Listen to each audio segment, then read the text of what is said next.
Bismillahirrahmanirrahim. Alhamdulillahirabbil alamin wassalatu wassalamu ala asyrafil anbiya'i wal mursalin wa ala alihi wa ashabihi ajma'in. Allahumma rabbi shrah li sadri wa yassir li amri wa hlul 'uqdatam min lisani yafqahu qawli. Wala hawla wala quwwata illa billahil 'aliyyil 'azim.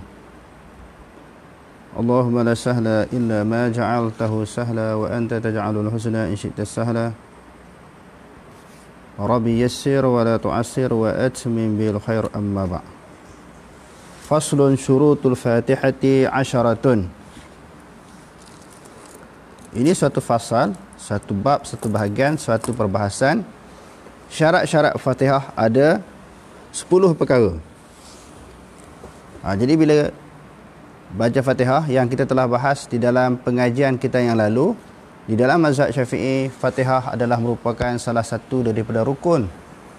Maka wajib dibaca pada setiap rakaat. Bila wajib dibaca pada setiap rakaat, Fatihah itu pula dia ada 10 syarat untuk mengesahkan bacaan Fatihah kita. Yang pertama sekali at-tartib, mesti mengikut tartib. Maknanya selepas bismillah, alhamdulillah, dan ayat-ayat yang berikutnya.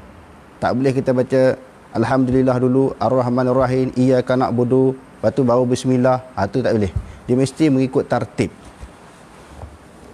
Yang kedua, muwalat. Muwalat ini maknanya berikut berturutan. Selepas bismillah terus kepada alhamdulillah, ar-rahmanir-rahim, maliki yaumiddin, iyyaka na'budu wa iyyaka nasta'in sampai habis. Maknanya tak boleh kita baca bismillahirrahmanirrahim, berhenti lama tu baru sambung. Selepas bismillah berhenti lama. Kecuali berhenti itu kerana nak ambil nafas. Kerana nak ambil nafas. Tetapi kalau senaja dia berhenti, maka batal sembahyangnya. Dan mura'atul hurufiha, menjaga huruf-hurufnya. Maknanya huruf itu dibaca dengan makhrajnya. Dan wa mura'atu tasydidatiha, dan dia memelihara, menjaga tasydid. Nanti kita sebut dalam Fatihah dia ada berapa tasydid. Tasydid tu maknanya sabdu. Dalam Fatihah tu dia banyak sabdu. Wa alla yaskuta saktatan tawilatan wala qasiratan. Sebagaimana yang kita sebutkan tadi juga sebagai sambungannya, dia berhenti sama ada pendek ataupun panjang. Yuqsidu biha qat'al qira'ah, dengan maksud untuk memotongkan bacaan. Nak berhenti bacaan. Dia ada dua bacaan ini kita boleh berhenti, sama ada ketika kita mengambil nafas ataupun dia nak teringat ayat. Maksudnya bila dia baca tu, lepas ni ayat apa, kadang-kadang jadi lupa juga. Walaupun tak Fatihah tu. Yang tu tak batal. Kadang-kadang walaupun Fatihah itu dibaca hari-hari, kadang-kadang ada orang dia boleh terlupa. Bukan kata Fatihah, qul huwallah pun dia boleh lupa. Jadi kalau berhenti kerana ambil nafas ataupun dia nak ingat ayat yang berikutnya, maka tak batal dia punya sembahyang. Wa qira'atu kulli ayatiha. Dia kata wa qira'atu kulli ayatiha, dan baca semua ayat yang ada di dalam surah Al-Fatihah. Wa minhal basmalatu. Sebahagian daripada ayat Fatihah itu adalah basmalah. Basmalah yang dimaksudkan di sini maknanya bismillah itulah. Jadi ulama berselisih pendapat tentang baca bismillah di dalam Fatihah. Sebab adakah bismillah di dalam Fatihah itu adalah merupakan salah satu daripada bismillah, adakah salah satu daripada ayat dalam surah Fatihah? Kalau ayat di dalam suratul Namli itu, yang tu sepakat ulama. Yang tu sepakat ulama, yang ada bismillah di dalam suratul Namli itu sepakat ulama kata ayat tu memang ayat Quran. Tetapi bismillah yang berada di dalam surah Fatihah, ulama khilaf. Sebahagian ulama kata dia adalah sebagai mengambil berkat, diletakkan di dalam Fatihah. Kerana sebelum surah, semua ada surah Fatihah. Sebelum permulaan setiap surah, kecuali surah Bara'ah ataupun surah Taubah, yang lain daripada surah tu semua ada bismillah. Jadi adakah surah itu, bismillah di setiap permulaan surah itu adalah sebahagian daripada surah tersebut. Jawapannya tidak, sekadar mengambil berkat. Disusun oleh ulama sekadar nak mengambil berkat. Jadi sebahagian ulama kata bismillah ini tidak dia termasuk di dalam surah Fatihah. Lalu mereka baca terus kepada alhamdulillahi rabbil alamin. Ini pegangan kepada mazhab Hanafi. Pendapat yang berikutnya, bismillah itu sebahagian daripada surah Fatihah juga, tetapi disirkan di dalam sembahyang jahar. Disirkan di dalam sembahyang jahar. Seperti sembahyang maghrib, isya, subuh. Mereka baca pelan bismillahirrahmanirrahim. Lepas tu baru dijaharkan alhamdulillahirabbil alamin. Disirkan. Disirkan itu maknanya hukum dia sunat. Adapun dalam mazhab Syafi'i, maka basmalah ataupun kita baca dengan bismillah itu sunat dijaharkan. Jadi kesimpulannya dalam mazhab Syafi'i, bismillah adalah merupakan salah satu ayat di dalam surah Fatihah. Wa adamul lahni al-mukhilli bil ma'na. Dia kata lahan. Lahan iaitu membaca sesuatu kalimah ataupun perkataan yang mengubah dia punya makna. Dia ada lahan ni, dia ada jali dan dia ada khafi. Maknanya terang-terang, macam kita kata ha ditukar dengan ha, sin ditukar dengan tha umpamanya. Jadi bagi orang yang macam ni, orang yang lahan dia kuat, lahan ni maknanya dia menukar huruf-huruf yang ada dalam Fatihah yang kita sebut tadi kan, macam ha alhamdulillahirabbil alamin. Macam ha ditukar dengan ha, sin ditukar dengan tha ataupun sad. Maka orang yang macam ni di dalam mazhab Syafi'i, dia tak boleh jadi imam. Kalau dia sembahyang untuk diri sendiri, dia boleh layak, dan dia kena berusaha untuk memperbaiki lahan dia itu ataupun kelemahan dia. Tetapi kalau dia nak jadi imam, tak boleh. Imam ni kena bagi orang yang baca elok di sudut bacaannya. Sebab itu kan ada di dalam hadis Nabi, aqra'uhum bi kitabillah. Nabi SAW bersabda di antaranya hadis yang diriwayatkan oleh Imam Muslim dan juga Imam Tirmizi, maka orang yang paling faham. Aqra' ini orang yang paling, pertamanya ulama kata orang yang paling faham. Dia baca Quran, dia paling faham makna dia, tafsiran dia, huraian dia. Hak ni paling layak. Pendapat yang kedua kata aqra'uhum ni yang paling baca betul. Di sudut tajwidnya, di sudut makhrajnya. Kena berusaha untuk memperbaiki kelemahan-kelemahan kita di dalam bacaan. Kan sekarang ni banyak orang buat live ustazah kan, bila dia baca Quran, Fatihah ke mana-mana ayat ni kan, dia ajar kita bagaimana nak memperbetulkan bacaan dan bagaimana nak memperbaiki bacaan Quran kita. Ini sangat penting. Sebab Quran itu diturunkan dengan lahjah Arab. Okey, yang seterusnya, wa an takuna halatal qiyami fil fardi. Jadi baca Fatihah itu di dalam keadaan qiyam. Bukan baca Fatihah di dalam keadaan kita rokok ke, sujud ke, duduk antara dua sujud ke, ataupun ketika iktidal ke, tak. Di dalam keadaan qiyam. Qiyam ni maknanya selepas kita takbiratul ihram. Takbir ini terbahagi kepada dua. Pertamanya dipanggil takbiratul ihram, yang keduanya dipanggil takbiratul intiqalat. Takbiratul ihram iaitu takbir permulaan kita masuk sembahyang. Allahu Akbar. Angkat tangan itu sunatlah, sebutan takbir itu wajib. Takbir intiqalat adalah takbir perubahan daripada satu rukun kepada rukun yang seterusnya. Allahu Akbar, kita kata kita nak rokok kan, Sami Allahu liman hamidah, Allahu Akbar, turun sujud, bangun daripada sujud, Allahu Akbar. Ini dipanggil takbir intiqalat.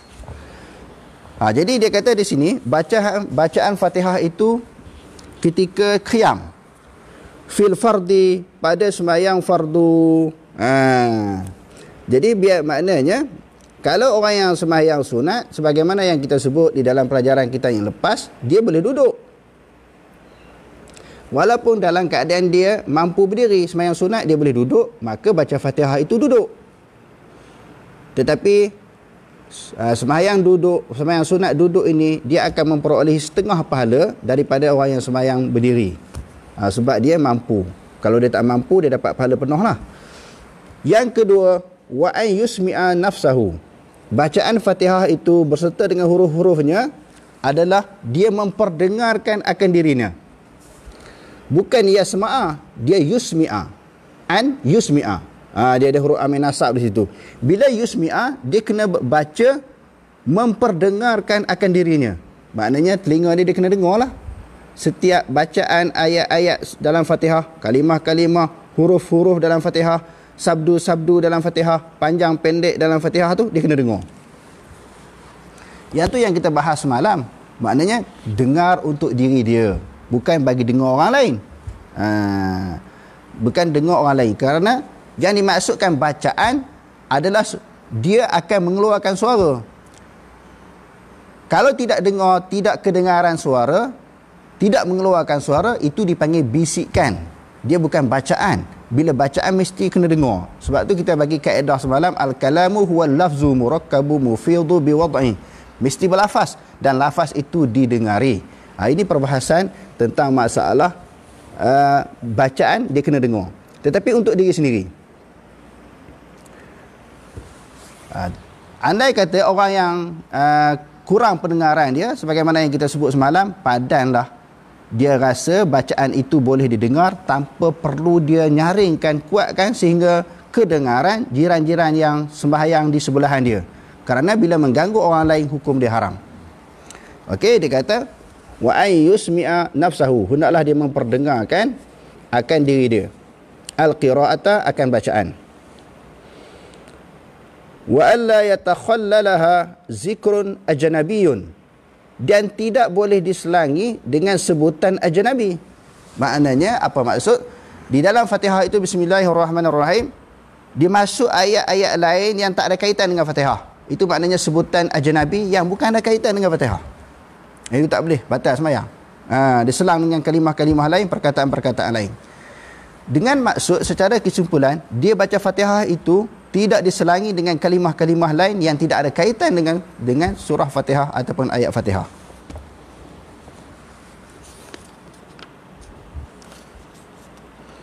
Yang keseterusnya, faslun tashdidatul fatihati 14. Tasydid ataupun sabdu-sabdu yang ada di dalam surah Fatihah, dia ada 14. Ini kita kena ingat. Tang mana nak kena ada yang kita kena tekankan dan kita kena sebut sabdu di dalam surah Fatihah. Dia kata bismillah fauqal lam. Maknanya Allah, bismillah, atas lam tu dia ada sabdu. Ar-Rahman fauqar ra. Ar-Rahman itu ar-rah, ra. Atas pada ra tu dia ada sabdu. Ar-Rahim fauqar ra. Maka Ar-Rahim juga atasnya ada sabdu. Alhamdulillah fauqa, alhamdulillah fauqal lam. Rabbil alamin fauqal ba. Rabb. Rabb. Maknanya atas ba tu dia ada sabdu. Ar-Rahman, Ar-Rahmanir Rahim, maknanya ayat yang berikutnya fauqar ra. Ar-Rahim fauqar ra juga. Maliki yaumiddin fauqad dal. Atas pada dal itu dia ada sabdu. Sebab tu tadi dia sebut ada berapa? Ada 14 tempat yang ada tasydid ataupun sabdu yang kita kena sebut. Kalau tak sebut sabdu, kurang satu, dalam mazhab Syafi'i batal sembahyang. Sebab apa? Sebab itulah diturunkan oleh Allah Subhanahu Wa Taala kepada Nabi, itulah yang dibaca oleh Nabi sallallahu alaihi wasallam. Sampai kat mana tadi? Maknanya Maliki yaumiddin fauqad dal. Atas pada huruf dal tu dia ada sabdu. Iyyaka na'budu fauqa ya. Iyyaka, maknanya yang tu kita tekan sikit. Wa iyyaka nasta'in fauqal ya. Tadi kedua-duanya fauqa ya. Atas huruf ya tu dia ada sabdu.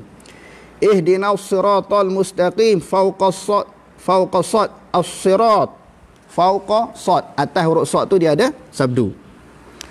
Siratal ladzi, maknanya fauqal lam, atas daripada lam. Alladzi. Atas lam tu dia ada sabdu. An'amta alaihim ghairil maghdubi alaihim waladdallin fauqad dad wal lam. Dad. Dia kata dad, walau dad, maknanya dad itu ada je sabdu dan lin atas lam juga dia ada sabdu. Maka kalau kita bilang, kita campur semua, dalam surah Fatihah dia ada 14 sabdu yang perlu kita jaga, kita kena pelihara. Okey, seterusnya di sini dia ada beberapa soalan daripada pelajaran yang telah kita belajar. Kam syurutut takbiratil ihram. Yang ni bab yang kita belajar semalam. Berapa syarat takbiratul ihram? Wa ma huwa syartus tsani wal khamis wal ashir. Dan apakah syarat yang kedua, syarat yang kelima, syarat yang ke-10 daripadanya? Daripada syarat takbir yang kedua, yang kelima, yang ke-10. Kalau tuan-tuan, puan-puan yang masih ingat tentang pelajaran yang kita bahas malam. Yang soalan yang seterusnya, kam syurutul Fatihah, berapa syarat Fatihah? Soalan berikutnya, uzkur khamsata min syurutil Fatihah, sebut 5 perkara daripada syarat-syarat Fatihah. Soalan yang seterusnya, kam tashdidatul Fatihah, baru sekejap kita belajar tadi. Berapakah sabdu yang ada di dalam surah Fatihah? Uzkur salasata mawadhi'a, sebut 3 tempat litashdidatil Fatihah. Sebut 3 tempat dia kata yang ada tasydid di dalam surah Fatihah. Dia perincikan lagi daripada 14 tadi. Okey. Masalah yang berikutnya, faslun. Yusannu raf'un liyadain fil arba'ati mawadhi'a. Disunatkan mengangkat tangan pada 4 tempat. Bila kita sembahyang, dia ada dipanggil apa dia? Dia ada fardu. Lepas tu dia ada sunat muakkad ataupun sunat ab'ad. Yang keduanya dipanggil sunat hai'ah. Jadi mengangkat tangan ini termasuk daripada sunat hai'ah. Jadi sunat hai'ah ini di dalam masalah bab mengangkat tangan dia ada 4 tempat. Okey, kita tengok 4 tempat tu di mana? Inda takbiratil ihram, ketika kita takbiratul ihram, maksudnya Allahu Akbar. Bila Allahu Akbar kita nak letak tangan di mana? Sama ada sejajar dengan telinga, ada hadisnya, ada riwayat, ataupun sejajar dengan bau. Macam tu. Lelaki perempuan ada beza tak? Berdasarkan kepada hadis tak ada beza. Orang perempuan pun boleh buat macam tu, orang lelaki pun macam tu. Maknanya Nabi kedua-dua keadaan ini pernah melakukannya. Pernah mengangkat tangan sejajar dengan bau dan sejajar dengan telinga. Dikata ada 4 tempat. Pertamanya ketika takbiratul ihram, yang keduanya ketika rokok. Bila kita dah qiyam, kita nak rokok, Allahu Akbar. Yang ketiga, indal i'tidal, sami Allahu liman hamidah, pun kita angkat tangan, sunat. Yang keempat, indal qiyami minat tashahhudil awwali, ketika kita bangun daripada tahiyat awal. Maknanya bila duduk tahiyat awal, kita nak qiyam. Maknanya kita nak masuk kepada rakaat yang ketiga. Allahu Akbar, sunat angkat tangan. Jadi maknanya 4 tempat ini sahaja disunatkan kita mengangkat tangan ketika kita sembahyang. Okey, masalah yang berikutnya. Fasal ataupun bab yang berikutnya, faslun syurutus sujudi sab'atun. Syarat-syarat sujud itu ada 8 perkara. Yang pertama, ay yasjuda ala sab'ati a'dha'a, iaitu sujud di atas 7 anggota. Sujud di atas 7 anggota. Nanti kita sebut apa dia anggota tersebut. Wa an takuna jabhatahu makshufatan, dan syarat yang kedua itu mestilah dainya di dalam keadaan terbuka. Macam ni maknanya terbuka dalam mazhab Syafi'i. Tak sah kita sujud di atas sesuatu dai yang tertutup macam tu. Sama ada tertutup dengan kain ke, serban ke, kopiah ke, tertutup, tak boleh. Dia mesti 1/4 daripada kepala ini daripada dahi ini terdedah. Sebab ulama-ulama Syafi'i faham daripada hadis-hadis Nabi ini, di antaranya hadis yang diriwayatkan oleh Imam Tirmizi, Abu Daud yang tentang para sahabat bila mereka menunaikan sembahyang di musim panas, Ketika mereka nak meletakkan dahi mereka kepada tempat sujud, wa yada'u ahaduna tarfa saubaihi fi makani sujud. Para sahabat meletakkan penjuru kainnya di tempat sujud. Ulama-ulama Syafi'i faham daripada hadis tersebut, ambil pakaian kain yang berada di luar daripada badan. Pakaian kain yang di luar daripada badan, yang bukan duduk dipakai di badan. Kan biasanya orang Arab ni dia ada pakaian, orang Arab, orang Pakistan ni dia ada ridak. Kadang-kadang ridak tu dia letak di bawah. Ketika nak sujud, ambil kain tu letak pada sujud. Adapun sujud di atas sesuatu yang bergerak, seperti atas ekor serban. Bergeraknya kain dengan sebab bergeraknya musalli, yakni bergeraknya orang yang sembahyang. Macam pakaian ni, pakaian kita kan, kita bergerak, bangun, qiyam, sujud, bergerak. Jadi sujud atas tempat yang bergerak ni tidak sah. Maksud dia kata mesti dalam keadaan dahi terbuka. Adapun 3 mazhab yang lain, Hanafi, Maliki, Hambali kata sah. Jumhur ulama kata sah. Sujud di atas tempat yang dahi yang tertutup. Dan daripada sesuatu pakaian yang bergerak dengan pergerakan orang yang sembahyang. Pakaian yang bergerak dengan pergerakan orang yang sembahyang. Tadi saya coba buat contoh tadi, mazhab Syafi'i tak sah. Macam contohnya kain, dipanggil tangan jubah ni. Bila panas, 3 mazhab kata sah kita sujud macam tu. Ataupun ambil ekor serban. Ataupun ketika nak sujud tu, tempat yang panas dibuat tutup macam tu. Kerana hadis yang jelas yang diriwayatkan oleh Imam Bukhari. Sebelum mengemukakan hadis tentang para sahabat sujud di atas pakaian mereka, yakni pakaian yang dipakai, bukan pakaian yang terasing daripada badan, yakni pakaian yang dipakai. Kerana Imam Bukhari sebelum dikemukakan hadis ini, dia letak satu tajuk. Di dalam tajuknya dia kata kanu yasjuduna ala qalansuwatihi wa imamatih. Mereka itu para sahabat sujud di atas kopiah-kopiah mereka dan juga serban-serban mereka.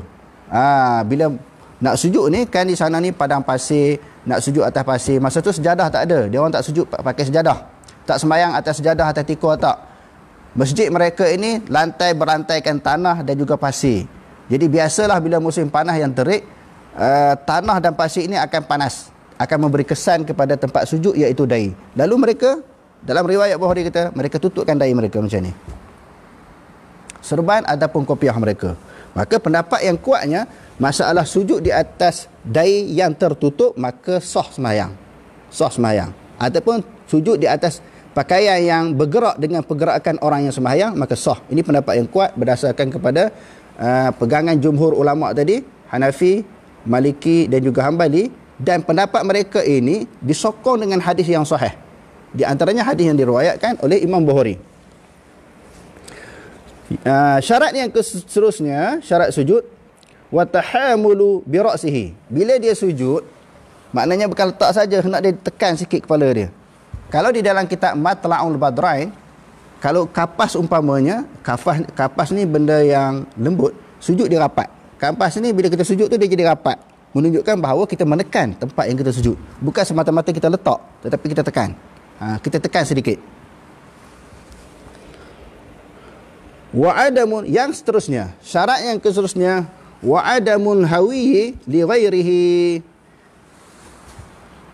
Ketiadaan kita tunduk selain daripada maksud untuk sujud. Maksudnya apa dia? Kita tengah qiyam, berlaku sesuatu perkara yang mengejutkan, jatuh buah kelapa depan kita ke, aksiden ke, bunyi dentuman yang kuat, kita pun terturung. Itu buat contoh kan. Dahi kita pun terletak di atas lantai, tidak sah. Sebab dia mesti turun itu dengan niat untuk sujud. Bukan kerana dia terkejut baru dia tersujud, tersukur dengan sendiri. Itu tak sah. Dia turun itu dengan maksud turun dengan niat untuk sujud. Bukan kerana dia terkejut. Okey. Tadi maknanya jabhah dia mesti maksyufah. Yang tadi yang saya sebutkan di awal permulaan tadi, dia kata wa an la yasjuda ala syai'in yataharraku biharakatihi. Jangan sujud atas sesuatu yang bergerak dengan pergerakannya. Macam tadi macam ekor serban. Bila kita sembahyang, ekor serban kita bergerak, kita rokok sujud, ekor serban pun ikut kita. Tangan ni pun dipanggil apa dia? Tangan baju jubah ni pun sama.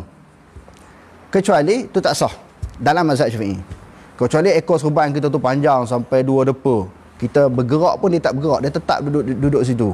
Kalau kita sujud atas ekor serban yang panjang, yang tak bergerak dengan pergerakan orang yang sembahyang, maka sah. Ini masalah ijtihad, hadirin sekalian. Ijtihad. Dalam masalah ijtihad ni kita jangan keraslah. Sebab ulama ni kata macam ni, ulama ni kata macam ni. Dia ada dalil masing-masing. Jadi pendapat yang kuatnya sujud atas sesuatu yang bergerak, hukum dia sah. Yang seterusnya, wartifa'u asafilihi ala a'alihi. Maknanya mengangkat yang rendah kepada tempat yang tinggi, tinggi kepada tempat yang rendah. Maksudnya punggung duduk asalnya duduk di rendah. Lepas tu ketika nak sujud diangkat. Tempat yang tinggi apa, ada sesuatu yang tinggi bau, 2 bau mesti direndahkan. Maksudnya punggung mesti tinggi daripada bahu. Itu baru nama sujud. Tapi kalau sujud duduk begitu, punggung bawah, itu tak panggil sujud. Sujud mesti punggung di atas, bau dia di bawah. Dan tumakninah padanya. Maka bila sujud juga, salah satu daripada rukunnya, perkara yang wajib mesti kena ada apa? Ada tumakninah. Tumakninah ni maknanya berhenti sebentar. Sekadar masa dia sekadar bacaan subhanallah. Okey. Berikutnya khatimah. Bab sujud. Dibuat satu maknanya kesimpulan, penamatnya apa dia perbahasan tentang sujud. Dia kata a'dha'us sujudi sab'atun. Anggota sujud itu dia ada 7. Al-jabhatu dahi, wa butunul kafain, perut tapak tangan ni. Jadi dia tak boleh sujud sujud tangan tak macam ni, genggam, ataupun belakang macam ni, tak boleh. Macam ni tak boleh, dia mesti macam ni perut. Sebab Nabi buat sujud macam tu, maknanya perut jari ini kena lantai. Wa rukbatani, maknanya 2 lutut juga kena kepada lantai. Wa butunu asabi'in rijlaini, dan juga perut jari-jari 2 kaki. Ni perut jari kaki ni kena tunjuk macam tu. Tak boleh macam tu. Dalam riwayat yang lain bahawa segala jari-jari menghala ke kiblat. Ini jari kaki kita kan? Dikena lantai macam tu. Dia tak boleh macam ni. Kalau macam ni dalam mazhab Syafi'i tak sah. Sekurang-kurangnya tegak macam ni. Sekurang-kurang. Sebaik-baiknya ditekankan. Kerana itulah yang dilakukan oleh Nabi SAW. Okey. Setakat itu dulu perbahasan bab fiqh. Kita masuk kepada perkara yang berkaitan dengan masalah puasa. Hukum hakam yang berkaitan dengan puasa.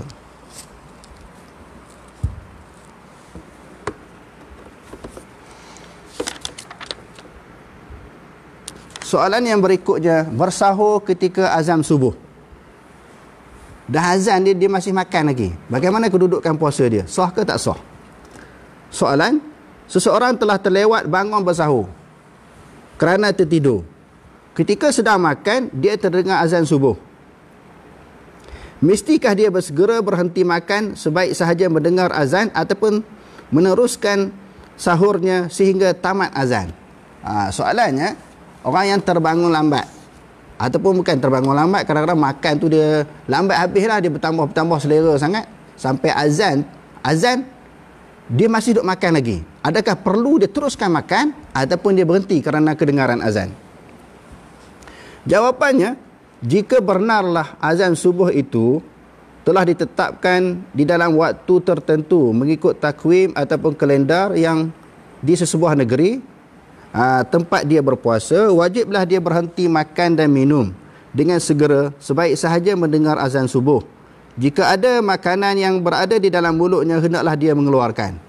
Kalau yakin dengan pasti apa yang termaktub di dalam kalendar itu, pukul berapa masuknya subuh, kalau dia yakin macam tu, maka dia kena berhenti. Dan makanan dalam mulut perlu dikeluarkan. Sebab kenapa dia kata kalau?